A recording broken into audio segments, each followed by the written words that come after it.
और तालिबान के कब्जे के बाद अफगानिस्तान में कोहराम की स्थिति है। अफगान के बदले हालात ने भारत की भी चिंताएं बढ़ा दी। पठानलैंड में तालिबान राज का भारत पर भी बड़ा असर पड़ सकता है। हम आपको ऐसे 10 मुद्दों के बारे में बता रहे हैं जो भारत के लिए मुश्किलें पैदा कर सकते हैं। पहला, तालिबान को पाकिस्तान का समर्थन है जो भारत के लिए बड़ा सिरदर्द हो सकता है। दूसरा, तालिबान के प्रति पाकिस्तान के सुझाव से आतंकवाद का रूप विकराल हो सकता है। तीसरा, अफगानी जमीन से आतंकी खतरा बढ़ सकता है। पाकिस्तान और चीन भारत के खिलाफ तालिबान का इस्तेमाल कर सकते हैं। चौथा, चीन से समर्थन के बाद तालिबान ड्रैगन के इशारे पर काम कर सकता है। पांचवा, तालिबान इस्लाम के नाम पर कश्मीर में गड़बड़ी फैला सकता है। छठा, तालिबान के सहयोग से पाकिस्तान कश्मीर में आतंकी गतिविधियां बढ़ा सकता है। सातवां, अफगानिस्तान में ड्रग्स काफी फलता फूलता रहता है। आशंका है कि तालिबान पैसे कमाने के लिए इसका उपयोग अंतर्राष्ट्रीय ड्रग्स तस्करी में कर सकता है। आठवां, अफगानिस्तान में भारत के कई प्रोजेक्ट हैं। सलमा डैम समेत कई प्रोजेक्ट पर भारत ने हजारों करोड़ रुपए निवेश किए हैं। तालिबान इसको ठप कर सकता है। नौवां, अफगानिस्तान में रहने वाले भारतीयों की सुरक्षा पर खतरा मंडरा रहा है। और 10वां, अमेरिका की तालिबान पर फ्यूचर प्लानिंग भी भारत पर असर डाल सकती है। मुल्ला बरादर, जो इस्लामिक अमीरात ऑफ अफगानिस्तान का नया राष्ट्रपति है, उसकी गतिविधियों पर भारत भी सतर्क है। मुल्ला बरादर पर भारत में बेचैनी क्यों है, हम आपको 60 सेकंड की इस रिपोर्ट में दिखाते हैं। भारत के लिए सबसे बड़ी टेंशन की बात मुंबई हमले की मास्टरमाइंड हाफिज सईद से मुल्ला बरादर के रिश्ते से है। हाफिज सईद जो हमेशा भारत में आतंकी साजिश की प्लानिंग में लगा रहता है, अफगान में तालिबान राज बनने के बाद मुल्ला बरादर को अपने नापाक मिशन में इस्तेमाल कर सकता है।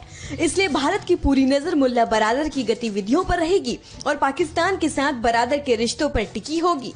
सरकार की तरफ से इस बात की आधिकारिक तौर पर पुष्टि नहीं की गई है, लेकिन माना जाता है कि पिछले दिनों दोहा में भारतीय प्रतिनिधियों ने बरादर से मुलाकात भी की है। तालिबान के पूर्व शासन में अफगानिस्तान में कई अहम पदों पर रह चुके बरादर के संबंध अल-कायदा के संस्थापक ओसामा बिन लादेन से भी रहे हैं। ये भी आशंका जताई जा रही है कि अल-कायदा की वापसी हो सकती है। जानकारों का मानना है कि मुल्ला बरादर का रवैया दूसरे तालिबानी नेताओं के मुकाबले काफी नरम है, लेकिन भारत आंख मूंद कर बरादर पर विश्वास नहीं कर रहा है। हालांकि कई बार अफगानी नेता सार्वजनिक तौर पर जो कहते हैं और वास्तविक तौर पर जो करते हैं उसमें बहुत अंतर है। भारत को लेकर तालिबान का रवैया बहुत हद तक पाकिस्तान भी निर्धारित करेगा।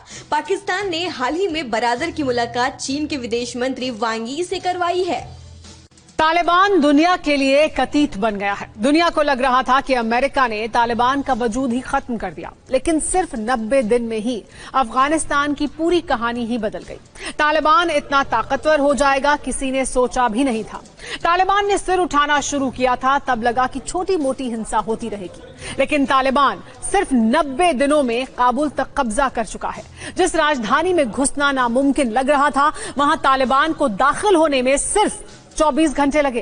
काबुल पर कब्जे पर हमारी ये इनसाइड स्टोरी बताने वाली रिपोर्ट देखिए। न गोलियों की तड़तड़ाहट सुनाई थी, न वायुसेना के विमानों ने बम गिराए। जिस काबुल को बचाने के लिए इतने दिनों से अफगान सेना बारूद बरसा रही थी, दुनिया जंग की तस्वीरें देख रही थी, उसे काबुल के करीब जब तालिबान पहुंचे तो कुछ भी नहीं हुआ। क्यों? दुनिया भर में खबर फैली कि तालिबानी काबुल के करीब है। अशरफ गनी ने घुटने नहीं चाहिए। जोरदार संघर्ष का अनुमान, लगा आर पार की लड़ाई हो, लगा अमेरिका से बॉम्बर्स का काफिला आएगा, लेकिन कुछ भी नहीं हुआ। क्यों? 24 घंटे में वो कैसे होगा जो 20 साल में नहीं हो सका? सबसे अहम ये कि अशरफ गनी को अंदाजा ही नहीं था कि उनके देश में हो क्या रहा है। रिपोर्ट के मुताबिक अशरफ गनी तक पहुंचने वाली जानकारियां गलत थी।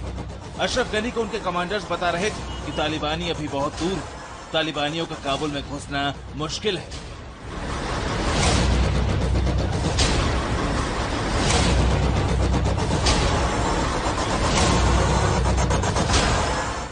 एक तरफ तालिबान काबुल की सीमा पर था, तो दूसरी तरफ अफगान सेना के अफसर और अशरफ गनी के करीबी नेता अपनी जान बचाने के लिए सुलह का रास्ता तलाश रहे थे। युद्ध नहीं होगा ये तय था, लेकिन किन हालातों में तय नहीं था।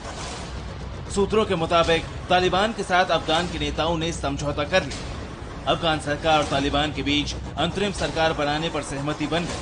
अगले राष्ट्रपति और 2 डिप्टी राष्ट्रपति का नाम भी तय हुआ था कि इसकी घोषणा शांतिपूर्ण तरीके से कर दी जाएगी। यानी 14 अगस्त को अशरफ गनी सीन से ही आउट हो चुके थे। उनके गृह मंत्री अली अहमद जलाली, सेना के अफसर वगैरह तमाम लोग तालिबान के साथ मिलकर सरकार बनाने वाले थे। लेकिन कहा जा रहा है कि पाकिस्तान को ये मंजूर नहीं था, क्योंकि इससे पाकिस्तान परस्त लोग सत्ता में नहीं आ पाते। लिहाजा अचानक गेम चेंज हुआ और तालिबानी काबुल में घुस गए। 15 अगस्त को क्या हुआ, ये पूरा घटनाक्रम हम आपको बताते हैं। अफगानिस्तान की घड़ी के मुताबिक सुबह 11:15 पर तालिबानी काबुल के सीमा में हर तरफ से घुसने लगे।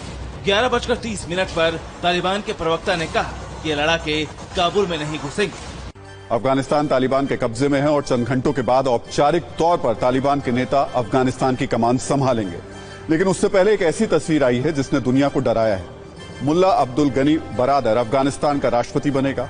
उसी मुल्ला अब्दुल गनी बरादर ने कतर में हमास के नेता से मुलाकात की है। ये वही हमास है जो अपनी आतंकी गतिविधियों के लिए कुख्यात रहा है। हमास पर जब इजराइल ने अटैक किया तो पूरी दुनिया के मुस्लिम देशों ने इसे मुस्लिम अस्मिता से जोड़ा और इसका विरोध किया। लेकिन आज अफगानिस्तान में बेगुनाह मुसलमानों का खून बह रहा है और दुनिया के सारे मुस्लिम देश खामोश हैं। अफगानिस्तान हिंसा की आग में जल रहा है। आम अफगानी तालिबान की बर्बरता का शिकार हो रहा है, लेकिन वो मौन है जो दुनिया में इस्लाम के ठेकेदार हैं, जो मुस्लिम हितों के पैरोकार हैं। अफगानिस्तान की जमीन पर तालिबान की गोली का शिकार होने वाले आम अफगानी का मजहब भी इस्लाम है, लेकिन खुद को इस्लाम का सबसे बड़ा ठेकेदार मानने वाला इस्लामिक सहयोग संगठन यानी OIC चुप है। ये सवाल इसलिए उठ रहा है क्योंकि भारत में हिंसा की छोटी सी वारदात होने पर भी OIC सवाल उठा देता है। कश्मीर में धारा 370 हटाने को OIC मुसलमानों के दमन से जोड़ देता है। लेकिन आज अफगानिस्तान की जमीन पर मुसलमानों के दमन की दास्तान पूरी दुनिया देख और सुन रही है। लेकिन खुद को मुसलमानों का मसीहा कहने वाले मौन हैं, खामोश हैं। चाहे NRC का मामला रहा हो या CAA का, भारत के हर आंतरिक मामले में OIC पर उसके सूबेदार अपना एजेंडा चलाते रहे हैं। लेकिन अफगानिस्तान में एक चुनी हुई सरकार को तालिबान के खूनी लड़ाकों ने जिस अंदाज में बेदखल किया, उस पर OIC खामोश है। OIC वही संगठन है जिसने कोरोना के समय कुछ मीडिया को लेकर भारत पर इस्लामोफोबिया का आरोप लगाया था। लेकिन आज अफगानिस्तान में तालिबान जिस अंदाज में महिलाओं पर जुल्म कर रहा है, इस पर OIC चुप है। और तो और पाकिस्तान OIC के बहाने पूरी दुनिया में मुस्लिम हितों का खैरखा बनता है, वो भी अफगानिस्तान में तालिबान के खूनी खेल की तारीफ कर रहा है। OIC और उसके सूबेदार भारत के खिलाफ इंटरनेशनल दुष्प्रचार करते रहे हैं, लेकिन आज अफगानिस्तान में बेगुनाहों मुसलमानों का खून बह रहा है। लाखों मुसलमान अपनी जान बचाने के लिए भटक रहे हैं, लेकिन इस्लामिक सहयोग संगठन चुप है। अफगानिस्तान के लाखों मुसलमान अपना घर छोड़ने और सड़क पर भटकने के लिए मजबूर हैं, लेकिन OIC मौन है। सवाल यह है कि क्या इन एजेंडावाद संगठनों के लिए सिर्फ भारत के मुसलमान ही मुद्दा हैं? क्या दुनिया के तमाम हिस्सों में मुसलमानों का बहने वाला खून इनके लिए चिंता और मंथन का विषय नहीं है? फिक्र आपकी,